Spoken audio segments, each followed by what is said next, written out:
श्री स्वामी समर्थ. उद्या पुतदा एकादशी आहे, त्यानिमित्त आपल्याला भगवान विष्णूची सेवा करायची आहे. कारण श्रावण महिना म्हटलं की प्रत्येक दिवसाचं महत्व आहे आणि चातुर्मास सुद्धा चाललाय, त्यामुळे उद्या भगवान विष्णूची आपल्याला सेवा करायची. उद्या आपल्याला आपल्या घरातल्या बाळकृष्णाच्या मूर्तीवरती पंचामृताने अभिषेक करायचा आहे. तेव्हा आपल्याला ओम नमो भगवते वासुदेवाय नमः हा मंत्र जप करायचा आहे. नंतर पाण्याने अभिषेक करायचा आहे, तेव्हाही ओम नमो भगवते वासुदेवाय नमः हा मंत्र जप करायचा आहे. नंतर मूर्ती स्वच्छ करायची, तिला तिच्या जागेवर ठेवायचे, तिला केशचा टिळा लावायचा आहे. तिला तुमच्याकडे अत्तर असेल तर अत्तर नक्की लावा. सोबत तिला दुधाचा किंवा दूध साखरेचा किंवा दह्याचा नैवेद्य ठेवा तरी चालेल. आणि उद्या तुमच्याकडे आपल्या तुळस अर्पण करायची आहे. मग तुमच्याकडे एक तुळस असेल तरी एक तुळस वारंवार जरी तिला अर्पण केली 11 वेळा, 21 वेळा, 108 वेळा ओम नमो भगवते वासुदेवाय नमः हा मंत्र म्हणून तरी चालेल. उद्या तुळस तोडायची नाही, आपल्याला हे लक्षात ठेवा. तुळशीला जल अर्पण सुद्धा करायचं नाही, का तिचा उपवास पण असतो.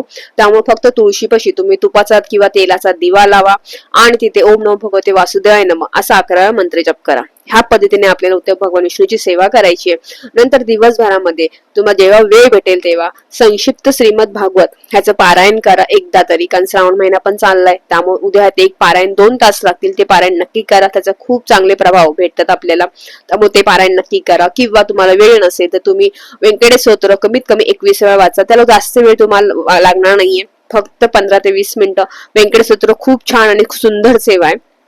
1 ते 8 वेळा तुम्हाला 21 वेळा वाचायची आणि 21 वेळी तुम्हाला पूर्ण व्यंकटेश स्तोत्र फलश्रुती सहित वाचायचे. ह्या पद्धतीने सेवा करा. विष्णू सहस्रनाम असेल तर ते मी म्हणेल वाचा, एकदा तरी वाचा. खूप छान सेवा आहे ती. प्रत्येक एकादशीला तुम्ही रात्री 12 वाजता विष्णू सहस्रनाम 11 वेळा जर तुम्ही वाचलं तर तुम्हाला त्याचे खूप चांगले प्रभाव भेटतात. ही सेवा जर तुम्ही करून बघितली तुम्हाला खूप चांगले रिझल्ट मतलब इच्छित मनोकामना पूर्ण होतात.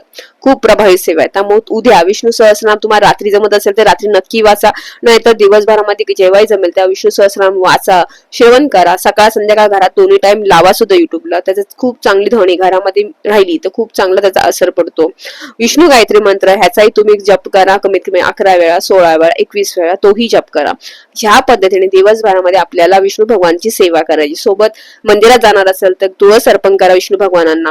आणि गाईला, तिथे गाई असेल तर गाईला तुम्हाला चण्याची डाळ आणि गुळ खायला घातलं तर उत्तम राहील, तीही सेवा करा. ह्या पद्धतीने दिवसभर शक्य असेल तेवढी सेवा करा. कोणाला दानधर्म करायचे असेल तर कोणाला अन्नदान करा.